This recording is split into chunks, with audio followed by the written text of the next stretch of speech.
శ్రీ గణేశాయ నమః. శ్రీ సరస్వత్యై నమః. శ్రీ గురుభ్యో నమః. మన పెద్దవాళ్ళు చెబుతారు కదా, పుణ్యానికి పోయి పాపాన్ని తెచ్చుకుంటారు అని. పుణ్యానికి పోయి పాపం తెచ్చుకోవడం ఏమిటండి? ప్రత్యేకించి పాపం చేయకుండా ఉండడం ఒకటైతే, పుణ్యం కోసం అని చేసి కూడా పాపమే తెచ్చుకోవడం ఇది మరీ విడ్డూరంగా ఉంటుంది. పాపం చేయట్లేదు, పుణ్యం అనుకొని చేస్తున్నాడు, కానీ అందులో పాపమే ఉంది. దీనిలోని రహస్యాన్ని మనం గమనించకపోతే చాలా పాపం పేరుతో పాపం చేసి, చేయకూడని పనులు చేసి పాపం సంపాదించుకుంటున్నాము. పుణ్యకర్మల పేరుతో కూడా పాపమే తెచ్చుకుంటున్నాము. అందుకని ఒళ్ళు దగ్గర పెట్టుకో. ఒళ్ళు దగ్గర పెట్టుకోకపోతే ఏమవుతుందంటే పుణ్యానికి పోయి పాపం తెచ్చుకుంటాము.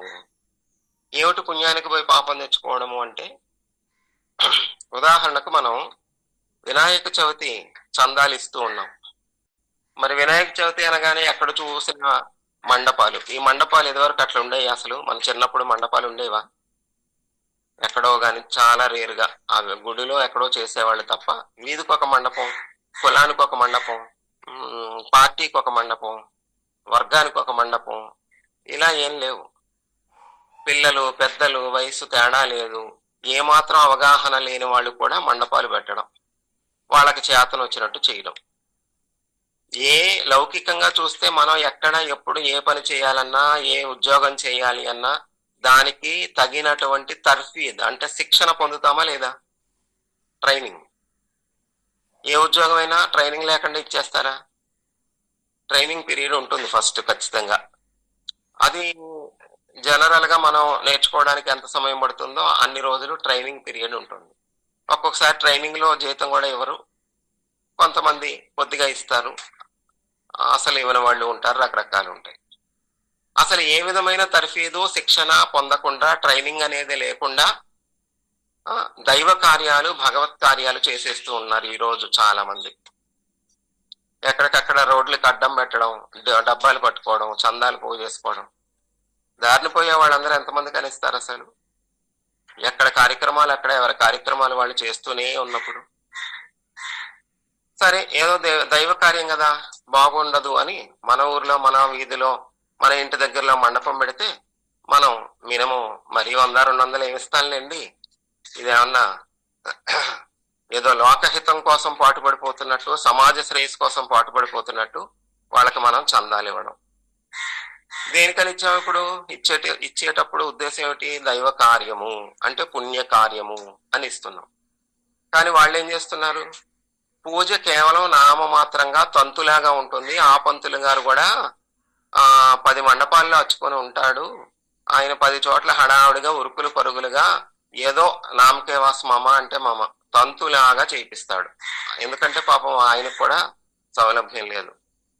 పోనీ మనమే పూర్తిగా మీరు అన్ని చోట్ల అచ్చుకోవద్దండి, మా దగ్గరే ఉండండి, ఫుల్ ప్లెజ్డ్ గా చేయండి, మేము ఎక్కువ అమౌంట్ అయినా ఇస్తాము, మందుగుండు సామాన్లో లైటింగ్ లో తగ్గించుకుంటాము, ఇచ్చేదేదో మీకే ఇస్తాము, మీరు పూర్తిగా హాయిగా మనశ్శాంతిగా తృప్తిగా చేయండి అని అవకాశం ఇవ్వగలరా? అంత దమ్ముందా ఎవరికైనా? లేదు. అలా ఉంటుందన్నమాట హిందువుల యొక్క పని. అలా ఉంది ఈ రోజు సమాజంలో. కనుక ఆయన కూడా ఏం చేస్తాడు పాపం? ఆయన ఒకవేళ చెప్పినా ఆయన మాట వినరు. పురోహితులు, అర్చక స్వామి ఎవరైతే ఉన్నారో వారు చెప్పినట్టు మనం ఫాలో అవ్వడం కాదు. ఇప్పుడు పరిస్థితి ఎలా ఉందంటే, మనం ఏదో డబ్బులు ఇచ్చాం కాబట్టి, ఆయన తీసుకున్నాడు కాబట్టి ఆయన మనం చెప్పిన మాట వినాలి. కనుక ఆయన 10 చోట్ల చేయాల్సి ఉంటుంది. కనుక ఆయన నిలకడగా, శ్రద్ధగా, సంపూర్ణంగా చేయలేరు. ఏదో తంతులాగా జరిగిపోతుంది. అలా పూజ నామమాత్రంగా జరిగిపోయిన తర్వాత ఇక పొద్దున్న నుంచి రాత్రి దాకా అక్కడ ఏం ప్లే చేస్తూ ఉంటారు? పెద్ద పెద్ద సౌండ్ బాక్సుల్లో రకరకాలైన సినీ గీతాలు ప్లే చేస్తూ ఉంటారు. ఈ సినీ గీతాలు ఊరంతా వాడంతా వినిపించడం కోసం, పెద్ద పెద్ద సౌండ్లు పెట్టి వినిపించడం కోసం నువ్వు చందాలు ఇచ్చావన్నమాట. లేదా ఆ మండపం నుంచి ఎవరికైనా ఏదైనా జ్ఞానబోధ లభించిందా? ఆ మండపం నుంచి ఎవరికైనా ఏదైనా యోగా క్లాసులు కండక్ట్ చేస్తున్నారా? వారం రోజులు మండపం పెట్టి, నవరాత్రులు మండపం పెట్టి కొన్ని 10 మందికి యోగాభ్యాసం నేర్పుతున్నారా? ప్రాణాయామం నేర్పుతున్నారా? అది లేదు. జ్ఞానబోధ ఉందా అంటే అది లేదు. పెద్దల్ని పిలవరు, ప్రవచనాలు పెట్టరు, సత్సంగాలు సజ్జల్ని పిలవరు, సత్సంగాలు ఏర్పాటు చేయరు, భజన ఉండదు, ఏముండదు. నామకేవాస్ ఆ పూజ తంతులాగా అయిపోతుంది. అదొక హడావుడి, అదొక హంగామా, అదొక కాలక్షేపం. గణపతి మండపాల పేరుతో దేశవ్యాప్తంగా ఎన్ని లక్షల కోట్ల రూపాయలు ఖర్చు అవుతాయో లెక్కలేదు. దీనికోసం చందాలు ఇచ్చిన వాళ్ళందరూ పుణ్యం కోసం అనుకున్నారు, దైవ కార్యం అనుకున్నారు, సత్కార్యం అనుకున్నారు. కానీ అక్కడ భగవంతుడి పట్ల గౌరవం గాని, భక్తి గాని, శ్రద్ధ గాని లేదు. ఇంకా అపవిత్రమైన అశ్లీలమైనటువంటి డాన్సులు, పాటలు, ఐటెం సాంగ్స్, ఇంకా చాలా ఎంత నీచంగా చేయాలో అంత నీచంగా చేసిన తర్వాత వాడికి ఒక 1000 రూపాయలు చందా ఇస్తే ఇది పుణ్యం అవుతుందా, పాపం అవుతుందా? ఇక అక్కడి నుంచి వాళ్ళు డబ్బులు మిగిల్చుకోవడం, తాగటం, తందనాలాడటం, ఇంకా అన్ని రకాలు ఉన్నాయి. ఊరేగింపుతో కూడా అసలు ఎంత చండాలంగా చేస్తూ ఉన్నారంటే, భగవంతుడి దగ్గరికి రాలేని వాళ్ళ కోసం భగవంతుడే అలా నగర వీధులలో, పుర వీధులలో, గ్రామ వీధులలో ఊరెరగడం, ఊరేగింపు అంటాం కదా, ఊరెరిగింపు. అసలు పదం ఊరెరిగింపు. ఆ ఊరంతా ఎలా ఉందో స్వామికి ఎరుక చేస్తాం అనమాట, తెలుసుకునేలాగా అనమాట. ఎవరెలా ఉన్నారు ఏమిటో అందరు స్వామి దగ్గరకు వచ్చి దర్శనం చేసుకోలేని వాళ్ళకు కూడా స్వామి యొక్క దృష్టి అందరి మీద పడడానికి, ముసలి ముత్తక లేవలేని వాళ్ళు, అనారోగ్యంతో ఉన్న వాళ్ళు కూడా. ఇన్ని మండపాలు అవసరమా? ఇన్ని గణపతులు అవసరమా? ఇన్ని గణపతులు పెట్టి ప్లాస్టర్ ఆఫ్ పారిస్ విగ్రహాలు పెట్టి అవన్నీ నిమజ్జనం పేరుతో నీళ్ళల్లో కలిపితే ఆ నీళ్లు ప్లాస్టర్ ఆఫ్ పారిస్ తో చేసిన విగ్రహాలతో పొల్యూట్ అవ్వడం అవసరమా? కనుక మనం దొంగలను ప్రోత్సహించాము. 10లో 11వ వాడు అయ్యా అన్నారు వెంకటేశ్వమి. మనం ఎప్పుడు ఏ పని చేసినా ఆ పని చేసిన వాడితో పాటు ఆ పనికి సపోర్ట్ చేసిన వాడు, ఆ పనికి డొనేషన్ ఇచ్చిన వాడు, చూసిన వాడు, ఆనందించిన వాడు, సపోర్ట్ చేసిన వాడు, ఆ 10 మందికి చెప్పిన వాడు, అందరూ భాగస్వాములు అయిపోతారు ఒక కార్యంలో. ఇప్పుడు గురుపాదుకాపేట నిర్మాణం కామైపాలెంలో జరుగుతుంది అంటే అదిగో కొంతమంది ప్రారంభం చేశారు. తెలిసిన వాళ్ళని, బంధువుల్ని, మిత్రుల్ని కూడా అడుగుతున్నారు. ఇప్పుడు వాళ్ళు ఏమయ్యారు?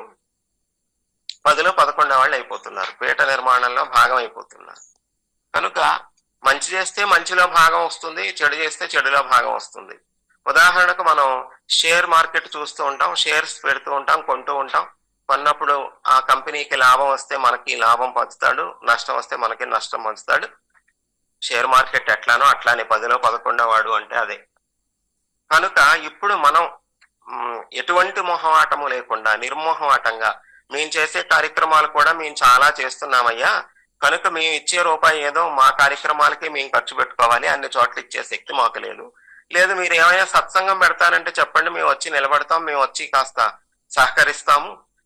ఏదైనా మంచి కార్యక్రమం, ఒక యోగా క్లాస్ కండక్ట్ చేయండి, అప్పుడు మేము ఏదైనా సపోర్ట్ చేస్తామని చెప్పండి.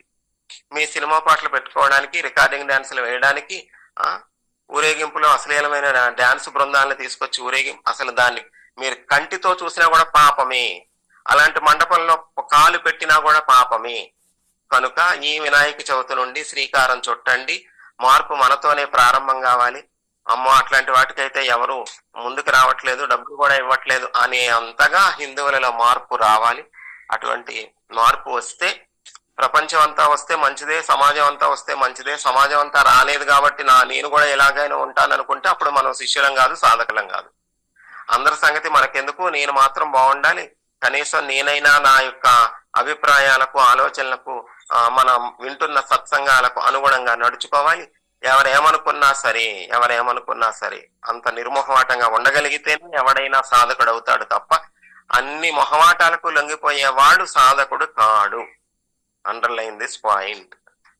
కనుక ఏ విషయంలోనైనా సరే వాళ్ళేమనుకుంటారో వీళ్ళేమనుకుంటారో అలా అనుకునే వాళ్ళు ఎప్పుడు ఏ రంగంలో ఏ మార్గంలో ముందుకు పోలేరు, ఏమి ఉన్నతి సాధించలేరు. కనుక మొహమాటములకు తిలోదకాలిద్దాము.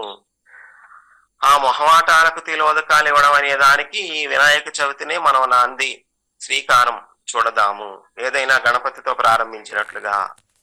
కనుక అందరికీ అర్థమైంది అనుకుంటాను.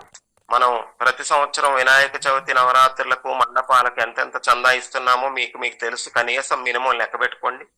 ఆ ప్రతి రూపాయి కూడా మీరు పొదుపు డబ్బాలో వేయండి. అవసరమైతే మనమే ఇప్పుడు బోర్డు కార్యక్రమాలు మనమే చేసుకుంటున్నాం కదా, ఈ కార్యక్రమాలకి మనమే సహకరించవచ్చు. కనుక మనం ఈ జన్మలో ఏదైతే వృధా చేస్తామో, ఏదైతే వేస్ట్ చేస్తామో, ఏదైతే దుర్వినియోగం చేస్తామో, దానికోసం మరు జన్మలో నానా అగచాట్లు పడాలి అంటారు పెద్దలు. కనుక డబ్బు వృధా చేయకూడదు, సమయం వృధా చేయకూడదు, శక్తి వృధా చేయకూడదు, తెలివితేటలు అనవసరంగా పనికిరాని పనులకి ఉపయోగించకూడదు. అందుచేత మనకున్న మన జీవితంలో మన సమయము, మన శక్తి, మన సంపద, మన కలిమి, మన బలిమి అన్నీ కూడా సద్వినియోగం కావాలి తప్ప దుర్వినియోగము కాకూడదు అని మరొకసారి తెలియజేస్తూ అందరికీ శుభం భూయాత్. శ్రీ గురుదత్త, జై గురుదత్త.